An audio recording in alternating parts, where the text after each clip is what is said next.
ప్రవాసన నడుస్తున్న ఈ మూవీ కల్కి 2898 ఏడి. మరి కల్కి మూవీకి సంబంధించి నిన్న రామోజీ ఫిలిం సిటీలో ఒక గ్రాండ్ ఈవెంట్ అయితే జరిగింది. ఆ ఈవెంట్కి ప్రవాసన రావడం జరిగింది. ప్రవాసన స్పీచ్ అయితే నెక్స్ట్ లెవెల్. అండ్ కల్కి మూవీ నుంచి బుజ్జి అండ్ భైరవ గ్లిమ్స్ రిలీజ్ అయింది. అది కూడా ఎలా ఉంది, ముందు ఆ ఈవెంట్ ఎలా ఉంది అనేది మాట్లాడుకుని తర్వాత బుజ్జి గ్లిమ్స్ గురించి మాట్లాడుకుందాం. ఫస్ట్ ఎంట్రీ ఉంది ఫ్రెండ్స్. ప్రవాసన ఎంట్రీ మాత్రం నెక్స్ట్ లెవెల్ అని చెప్పాలి. అసలు ఆ ఎంట్రీ చూశాక మాటలు లేవు, మాట్లాడుకోవడాలు లేవు. వేరే లెవెల్ ఎంట్రీ. ఇప్పటి వరకు నేను ఇటువంటి ఎంట్రీని చూడలేదు. అండ్ బాహుబలి టైం అప్పుడు మనం చూసాం ప్రవాసన గాల్లో ఉంచి కిందకు రావటం. అండ్ ఇప్పుడు మాత్రం నెక్స్ట్ లెవెల్ ఎంట్రీ. ఆ బుజ్జి క్యారెక్టర్ ఏదైతే ఆ కారు ఉందో ఆ కారులో ప్రవాసన రావటం ఎంట్రీ. ఆ గోడనే అదే ధర్మాగోల్ షీట్ని బద్దలు కొట్టుకొని రావటం, అక్కడ 4-5 రౌండ్లు వేయటం. అండ్ ఆ బుజ్జిలో ఉంచి మన ప్రవాసన ఎంట్రీ మాత్రం నెక్స్ట్ లెవెల్. అసలు చాలా అంటే చాలా బాగుంది. ముఖ్యంగా ప్రవాసన బుజ్జి క్యారెక్టర్లో నుంచి బయటికి రాగానే same as it is Bhairava character ఎలా ఉందో సేమ్ అలాగే మనకి కనిపించాడు. ఆ కాస్ట్యూమ్ అయినా ఆ హెయిర్ స్టైల్ అయినా వేరే లెవెల్ ఫ్రెండ్స్. ముఖ్యంగా ప్రవాసన ఎంట్రీ మాత్రం నెక్స్ట్ లెవెల్. ఇటువంటి ఎంట్రీని ఇప్పటివరకు మనం చూడలేదు. మీరు కనుక చూస్తుంటే ఏ మూవీలో చూసారనేది కామెంట్ చేయండి. అండ్ ప్రవాసన ఆ బుజ్జిని నడుపుకుంటూ వస్తున్నాడు కదా, అక్కడ మాత్రం నెక్స్ట్ లెవెల్. ప్రవాసన భలే ఎంజాయ్ చేస్తున్నాడని క్లియర్గా అర్థమవుతుంది.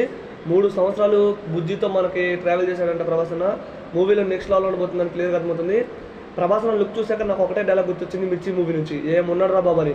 వేరే లెవెల్ అసలు. ఇక గ్లిమ్స్ గురించి మాట్లాడుకుందాం ఫ్రెండ్స్. ఇక బుజ్జి అండ్ భైరవ గ్లిమ్స్ ఎలా ఉంది, బాగుందా లేదంటే ఒక్క ముక్కలో చెప్పాలంటే చాలా కష్టం. వేరే లెవెల్లో ఉంది ఫ్రెండ్స్. నాకైతే పిచ్చగా నచ్చింది. ముఖ్యంగా ఈ గ్లిమ్స్ చూశాక నాగి మామని మెచ్చుకోవాలనిపిస్తుంది. అసలు ఇది తెలుగు సినిమానా లేదా హాలీవుడ్ సినిమానా అనేది అర్థం కావట్లేదు. ఆ రేంజ్లో తీశారు నాగశ్విన్ గారు. అసలు నాగశ్విన్ గారు ఒక కొత్త ప్రపంచాన్ని క్లియర్గా మనకు చూపించబోతున్నారని క్లియర్గా అర్థమవుతుంది. అండ్ ఏదైతే ఈ కల్కి మూవీ ఉందో ఇది 6000 సంవత్సరాల క్రితం స్టోరీ అంట. అండ్ కల్కి 2898 ఏడి. ఈ కల్కి మూవీలో మన బుజ్జి క్యారెక్టర్ ఏదైతే ఉందో అది ప్రవాసనతోనే ఎప్పుడు ఉంటుంది అండ్ మాట్లాడుతుంది కూడా అని మనకు అర్థమైంది. రోబో అది. అయితే ఈ రోబోట్కి మన కీర్తి సురేష్ వాయిస్ ఓవర్ ఇచ్చారు. ఆ వాయిస్ ఓవర్ కూడా చాలా బాగుంది. అండ్ వీళ్ళిద్దరి మధ్య వచ్చే ఫన్నీ సీన్స్ అయితే నెక్స్ట్ లెవెల్లో ఉన్నాయి. అలాగే వీళ్ళిద్దరికి కన్నా కొన్ని సీన్స్ కనుక పడితే, అదే ఎమోషనల్ సీన్స్ కనుక పడితే మామూలుగా ఉండదు ఫ్రెండ్స్. వేరే లెవెల్లో ఉంటుందని చెప్పాలి. కానీ గ్లిమ్స్ మాత్రం నెక్స్ట్ లెవెల్లో ఉంది. ఆ విజువల్ వండర్ అయినా ఆ గ్రాఫిక్స్ అయినా వేరే లెవెల్. ముఖ్యంగా ఆ బుజ్జి ఏదైతే ఉందో అది భూమి మీద నడవటమే కాదు ఆకాశంలో కూడా ఎగురుతుందని ఆ గ్లిమ్స్లో మనకి క్లియర్గా అర్థమవుతుంది. అండ్ చూస్తుంటే ఒక కొత్త ప్రపంచం, అంటే వాళ్ళు ఒక న్యూ వరల్డ్లోకి వెళ్ళటం జరుగుతుంది. మన బుజ్జి ఎవరైతే ఉంటారో తిరిగి వెళ్దామంటే మన భైరవ మాత్రం అసలు తిరిగి వెళ్ళేదే లేదని మళ్ళీ సప్పన కారుని అలా గాల్లో ఎగిరేసినప్పుడు వేరే లెవెల్లో ఉంది. నెక్స్ట్ లెవెల్ అని చెప్పొచ్చు ఫ్రెండ్స్. చాలా బాగుంది ఫ్రెండ్స్. Next level. అసలు ఎంట్రీ మాత్రం ప్రవాసనదైనా వేరే లెవెల్ ఉండబోతుంది మూవీలో. ఈ మూవీలో ఒకే ఒక్క సాంగ్ ఉండబోతుంది, అది కూడా టక్కర్ సాంగ్ అనేది. అది బ్యాక్గ్రౌండ్ స్కోర్ చాలా బాగుంది.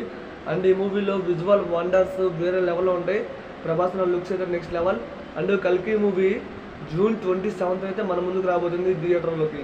అండ్ ఈ మూవీ ప్రీ రిలీజ్ ఈవెంట్ జరగవచ్చు, జరగకపోవచ్చు. ఎందుకంటే ఇదే చాలా గ్రాండ్గా జరిగింది.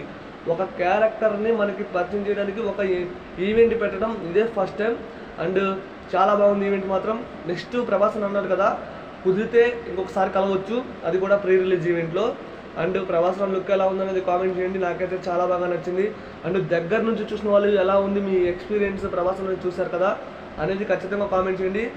ఆదిపురుష్ మూవీ తర్వాత మళ్ళీ నిన్న ఈవెంట్లో కనిపించాడు ప్రభాసన్ వేరే లెవెల్.